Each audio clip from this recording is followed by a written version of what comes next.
भगवान शंकर भगवती सती के साथ कैलाश के एक उत्तम श्रृंग पर विराजमान थे। वट की घनी छाया में उनके कपूर के समान धवल शरीर पर भूरे रंग की जटाएं बिखरी हुई थी। हाथ में रुद्राक्ष की माला, गले में सांप और सामने ही नंदी बैठा हुआ था। उनकी सहचर अनुचर वहां से कुछ दूर परस्पर अनेकों प्रकार की क्रीड़ाएं कर रहे थे। उनके सिर पर चंद्रमा और गंगा की अमृतमय धारा रहने के कारण तीसरे नेत्र की विषम ज्वाला शांत थी। ललाट का भस्म बड़ा ही सुहावना मालूम पड़ता था। एकाएक राम राम कहते हुए उन्होंने अपनी समाधि भंग की। सती ने देखा कि भगवान शंकर एक अपूर्व भाव से उनकी ओर देख रहे हैं। वे सामने खड़ी हो गईं और हाथ जोड़कर विनय के साथ कहने लगी, स्वामिन, इस समय मैं आपकी क्या सेवा करूं? क्या आप कुछ कहना चाहते हैं? आपकी मुखाकृति से तो ऐसा ही प्रकट हो रहा है। भगवान शंकर ने कहा, प्रिय, आज मेरे मन में एक बड़ा ही शुभ संकल्प उठ रहा है। मैं सोच रहा हूँ कि जिनका मैं निरंतर ध्यान करता हूँ, जिनके नामों को रट रट कर गदगद होता रहता हूँ, जिनकी वास्तविक स्वरूप का स्मरण करके मैं समाधिस्थ हो जाता हूँ, वही मेरे भगवान, वे ही मेरे प्रभु अवतार ग्रहण करके संसार में आ रहे हैं। सभी देवता उनके साथ अवतार लेकर उनकी सेवा का सुयोग प्राप्त करना चाहते हैं।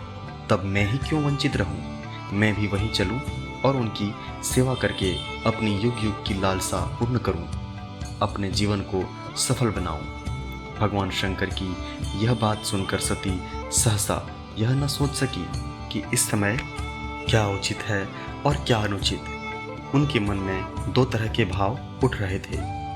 एक तो यह कि मेरे पति देव की अभिलाषा पूर्ण होनी चाहिए और दूसरा यह कि मुझसे उनका वियोग ना हो।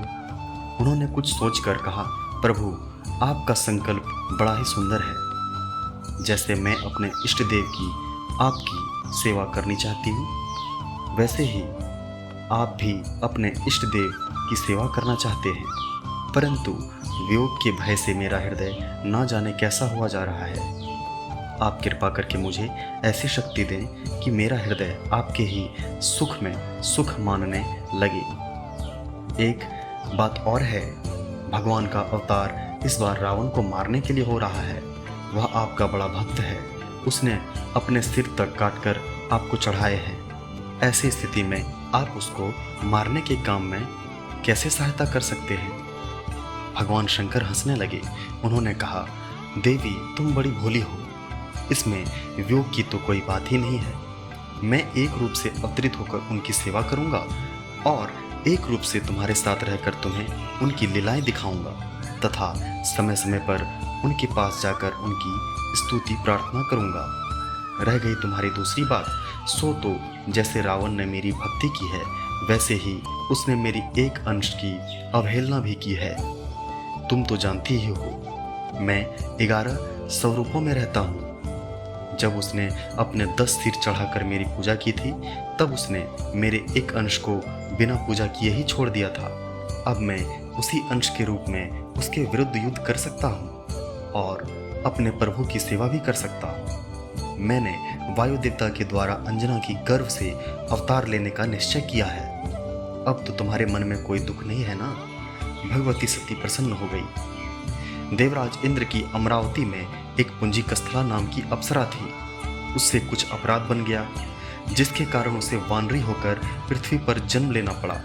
शाप देने वाले ऋषि ने बड़ी प्रार्थना के बाद इतना अनुग्रह कर दिया था कि वह जब चाहे जैसा चाहे वैसा रूप धारण कर ले, चाहे जब वानरी रहे, चाहे जब मानवी।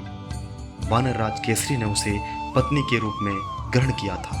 वह बड़ी सुंदर थी और केसरी उससे बहुत ही प्रेम करते थे। एक दिन दोनों ही मनुष्य का रूप धारण करके अपने राज्य में सुमेरु के श्रृंगों पर विचरण कर रहे थे। मंद मंद वायु बह रहा था। वायु के हल्के से झोंके से अंजना की साड़ी का पल्ला उड़ गया। अंजना को ऐसा मालूम हुआ कि मुझे कोई स्पर्श कर रहा है। वह अपने कपड़े को संभालते हुए अलग खड़ी हो गई। उसने डांटते हुए कहा, ऐसा ढीठ कौन है जो मेरा पतिवर्ती नष्ट करना चाहता है। मेरा इष्ट देव पतिदेव मेरे सामने विद्वान है, और कोई मेरा व्रत नष्ट करना चाहता है, मैं अभिशाप देकर उसे भस्म कर दूंगी। उसे प्रतीत हुआ मानो वायुदेव कह रहे हैं, देवी मैंने तुम्हारा व्रत नष्ट नहीं किया है। देवी तुम्हें एक ऐसा पुत्र होगा जो शक्ति में मेरे समान होगा, बल और बुद्धि में उसकी समानता कोई न कर सकेगा।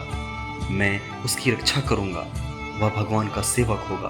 तदंतर अंजना और केसरी अपने स्थान पर चले गए।